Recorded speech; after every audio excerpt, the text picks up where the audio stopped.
Hello കണ്ടില്ല. റൂമിൽ എന്തിനാണ് പോയത്? വെറുതെ അമ്മയെ കാണാൻ. അമ്മയെ കണ്ടില്ലെങ്കിൽ ഉറക്കാൻ പറ്റൂലേ? എന്തോ സ്വഭാവം. ഒന്നും ഇഷ്ടപ്പെട്ടില്ലെങ്കിൽ പറഞ്ഞോളെ. വെറുതെ ചുമ്മാ. അവിടെ പോട്ടെ. അപ്പൊ കാര്യത്തിലോട്ടാ എന്താണ് പറഞ്ഞോണ്ട് വന്ന്? അമ്മായി അവിടെ ഉടുക്കത്തടി അപ്പൂപ്പനും ചിറ്റപ്പനും അമ്മ എല്ലാരും കൂടെ.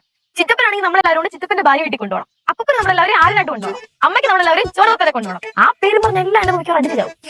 എന്തായാലും എല്ലാവരും ആഗ്രഹമല്ലേ നമുക്ക് ക്രിസ്മസിന് 2 സ്ഥലങ്ങളിലും കവർ ചെയ്യും. ഞാൻ ശർക്കര പോണ കാര്യം എത്ര ദിവസമായിട്ട് പറഞ്ഞേ, അതിന് മാത്രം ആരും തീരുമാനം. ശർക്കര ഇനി പനിയും കൂടെ കുറവേ ഉള്ളൂ. ഇതിപ്പോ മൊത്തത്തിൽ ശർക്കര കുഴഞ്ഞിരിക്കുന്ന പോലെ കുഴഞ്ഞിരിക്കുകയാണ്. ഞാൻ തന്നെ എല്ലാവരെയും കൊണ്ട് ജസ്റ്റ് ഒന്ന് കുഴിപ്പുറത്ത് പോയി തല കാണിച്ചിട്ട് വരാന്ന് വെച്ചാൽ നടപടി ആവണല്ലോ. ഇങ്ങനെയാണ് ഇപ്പൊ നമുക്ക് എവിടെ നിൽക്കേണ്ട ബന്ധുക്കള്? പടവലം, നെയ്യാറ്റിങ്കര, കുഴിപ്പള്ളം, ശർക്കര, ചോറത്തല, നാഗർകോവില് പരന്നു കിടക്കോടില്ല. തോന്നുന്നു ബന്ധുക്കളെ കണക്കെടുക്കാൻ വേണ്ടി വന്നാണ്. ഞാൻ കുറച്ചു നേരം ഇവിടെ ഇരിക്കട്ടെ അല്ലേ? നമ്മൾ വരാം. അവന് ഇവിടെ ഇരുപാവുള്ളവര്